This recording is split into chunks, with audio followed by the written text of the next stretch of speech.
کہ قرآن کی آیت ہے کہ نحن اقرب الیہ من حبل الورید، میں خدا تمہاری شہرک کی رگ سے زیادہ قریب ہوں۔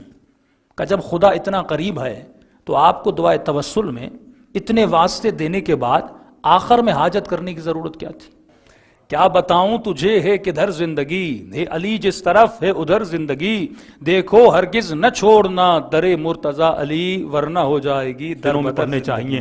دیکھیے اگر ہم سے کسی نے پوچھا، جس طرح بھی آپ نے دعائے توسل پڑھی، آپ پر اعتراض ہو سکتا ہے کہ قرآن کی آیت ہے کہ نحن اقرب الیہ من حبل الورید، میں خدا تمہاری شہرک کی رگ سے زیادہ قریب ہوں۔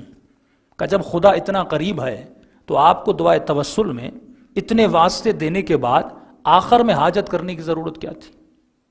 آپ ڈائریکٹلی خدا سے مانگتے کہ بے محمد بے علی بے فاطمہ، اتنے واسطے دینے کے بعد کہتے ہو خدا مجھے رزق دے، مجھے اولاد دے، اس کی ضرورت کیا ہے؟ جب وہ شہرک کی رگ سے زیادہ قریب ہے، خود کہتا ہے کہ میں تیرے قریب ہوں، تو ڈائریکٹ مانگ، خدا مجھے بچہ دے، خدا مجھے اولاد دے، خدا مجھے رزق دے۔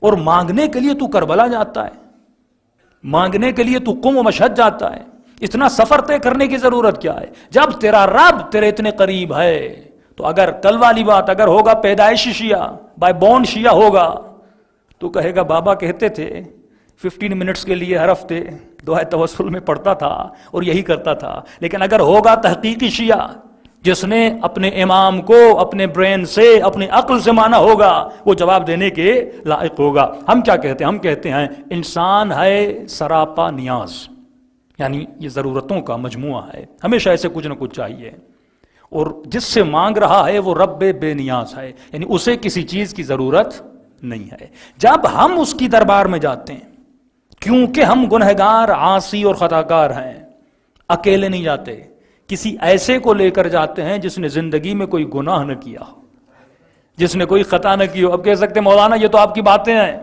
یہ بس پروف، ہمیں کوئی پروف دیجئے۔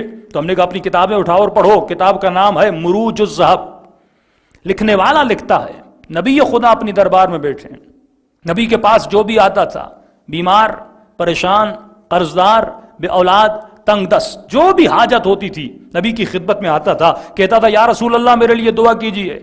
نبی نے جب بھی جس کے لیے دعا کی، ایک انداز میں دعا کی، ہاتھوں کو بلند کرتے تھے اور اس انداز میں دعا کرتے تھے، اللہم ارحم علی فلان بحق علی، اے خدا فلاں پر رحم کر، کس کے صدقے میں؟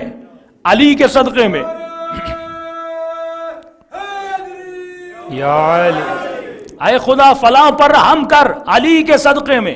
اب فرمایا دربار میں تو ایسے بیٹھے تھے جو زبان سے تو علی کو مانتے تھے پر دل سے علی کو نہیں مانتے تھے۔ یہ کہنے لگے یہ کیسے انصاف کی بات ہے؟ جب بھی کوئی آتا ہے نبی علی کا نام لے کر دعا کرتے ہیں، ارے علی گھر میں، ہم سامنے، ہمیں دیکھ بھی رہے ہیں لیکن کبھی ہمارا نام لیا نہیں ہے۔ کہ آج کہتا ہوں یا رسول اللہ تھوڑا سا تو انصاف کریے، کبھی ہمارا نام لے کر بھی دعا کیجئے۔ دوسرے نے ہاتھ کو روک لیا، کبھی نت کہنا، کہ کیوں کہوں؟ کہ صبر کر، صبر کا پھل میٹھا ہوتا ہے۔ کہ کیسا صبر کا پھل؟ کہ دیکھو دنیا آتی ہے، نبی علی کا نام لے کر دعا کرتے ہیں، ایک دن آئے گا جب علی خود بیمار ہو جائیں گے تو نبی مجبوری کی حالت میں یا تمہارا نام لے کر دعا کریں گے یا میرا نام لے کر دعا کریں گے۔ ہم پر الزام لگتا ہے کہ شیعہ صحابہ کو نہیں مانتے، تو اب مجھ سے پوچھئے ہم ایسے کو صحابی کیسے مانے جو اپنے ذات کی خاطر علی کے بیمار ہونے کی دعائیں کرے کہ بس میرا نام آئے، علی بیمار ہوتے ہیں تو ہو جائیں۔ فرمایا کافی عرصہ گزرا، مولا علی نبی کی خدمت میں آئے، اتفاق سے یہ دونوں بھی بیٹھے تھے، قدموں میں بیٹھے، یا رسول اللہ طبیعت ناساز ہے، ذرا میرے لیے دعا کیجئے۔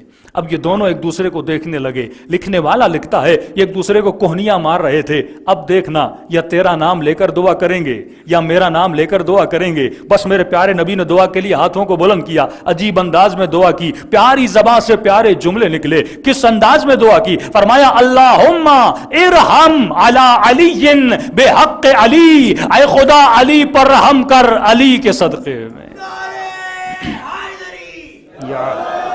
اے خدا علی پر ہم کر، علی کے صدقے میں۔ اب جو بغض و نفاق تھا وہ زبان پہ ظاہر ہوا، کہنے لگے یا رسول اللہ یہ کیسے انصاف کی بات ہے، جب کوئی اور آتا ہے علی کا نام لیتے ہیں، آج علی آئے ہیں پھر بھی علی کا نام لیا ہے۔ بس اتنا کہنا تھا، چہرے پہ آثار جلا نمایاں ہوئے، کہنے لگے اے لوگو تم علی کی بات کرتے ہو، جب میں نبی اپنے لیے دعا کرتا ہوں تو پھر بھی خدا کو علی کا واسطہ دے کر دعا کرتا ہوں۔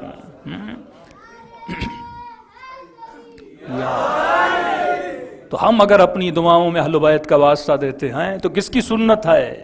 یہ نبی کی سنت ہے۔ اور میرے مولا نے بھی پوچھا تھا یا رسول اللہ لوگ ناراض ہوتے ہیں، کبھی کبھی کسی اور کا نام بھی لیجئے، تو کہنے لگے علی کروں تو کیا کروں، میری مجبوری ہے، کیونکہ جب میں دعا کے لیے ہاتھوں کو بلند کرتا ہوں تو دیکھتا ہوں کائنات میں سب سے زیادہ خدا کو پیارا کون ہے، تو مجھے تیرے علاوہ کوئی نظر نہیں آتا۔ اب دشمن بھی بڑا ہوشیار ہے، کہتے ہیں مولانا یہ تو ہسٹری ہے، ہم نے قرآن کی آیت پڑھی اور آپ آنسر ہمیں ہسٹری سے دے رہے ہیں، قرآن کے مقابلے میں تو قرآن کا جواب ہونا چاہیے۔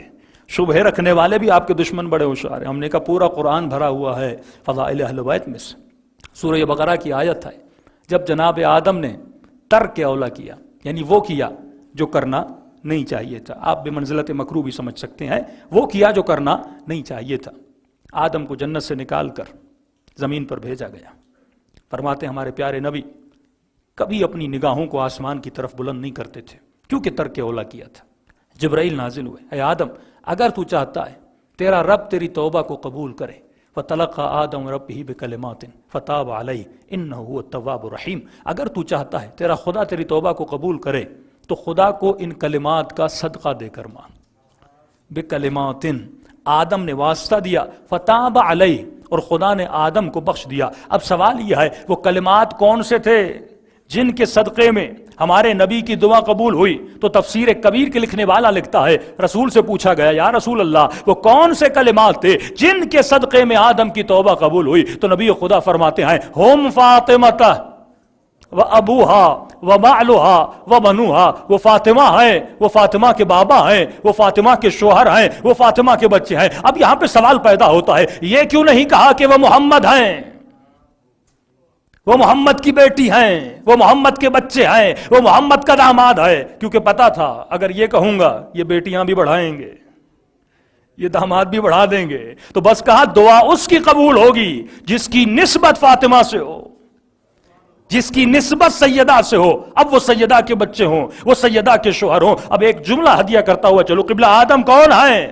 آدم ابو البشر ہے، تمام بشریت کے باپ ہے۔ سنی بھی کہے گا آدم میرا باپ، شیعہ بھی کہے گا آدم میرا باپ، اہل حدیث بھی کہے گا آدم میرا باپ، وہابی بھی کہے گا آدم میرا باپ۔ کوئی مسلمان یہ انکار کر نہیں سکتا کہ آدم میرے باپ نہیں ہے۔ تو ارے جب تمہارے باپ کی دعا بغیر پنجتن قبول نہیں ہوئی تو تیری دعا کیسے قبول ہوگی؟